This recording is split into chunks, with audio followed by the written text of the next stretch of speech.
Well, everyone, iOS 18.1 has just officially came out, so let's go and take a look at it on the iPhone SE and see if it's worth installing. Now, first things to keep in mind is that this was a pretty big size update for the most part. So it wasn't a small update for me, but if you're coming from the official version to the official version, it's going to be much smaller. But I was going to the RC version, which came out a few days ago. So just keep that in mind. You can see this one was 6.27 gigabytes, which is massive.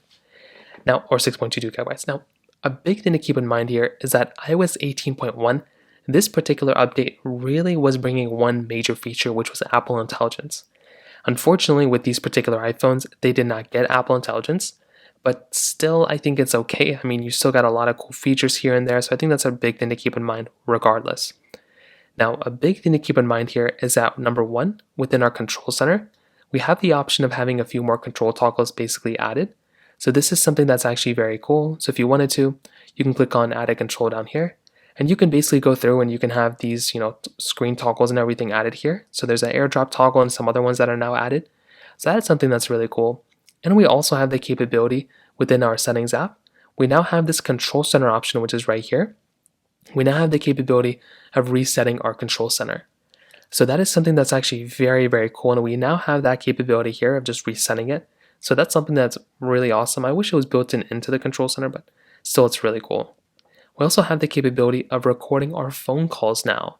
So this was something that was announced, when iOS 18 was announced, but now we're getting it inside of iOS 18.1. So when you're making a call, you can now go through and actually record a call within it. And that is something that's actually very, very cool as well. Our AirPods Pro's second generation also get a new feature, which is hearing aid support. So now you can go ahead and actually use your AirPods Pro second generation as licensed hearing aids, which is pretty awesome. It's a setup process that I'm going to explain on this channel very soon, but that is in and of itself another very, very cool thing that we have the capability of doing as well. Now on top of that, if you own an Apple Watch Series 9 or an Apple Watch Ultra 2, you're also getting sleep apnea detection inside of your Apple Watch. So as long as you update it to 18.1 and the watchOS version that's corresponding to it, you should also be able to go through and have that version of software and be able to detect your sleep apnea, which again is a very, very cool thing to have.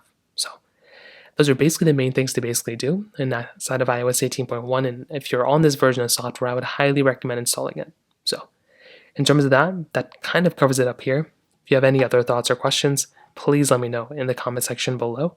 Hit the like button, that would mean so much, but definitely hit that subscribe button. More importantly than everything else, I love every single one of you guys. Hopefully I'll catch you guys in the next video. Peace out, Solin.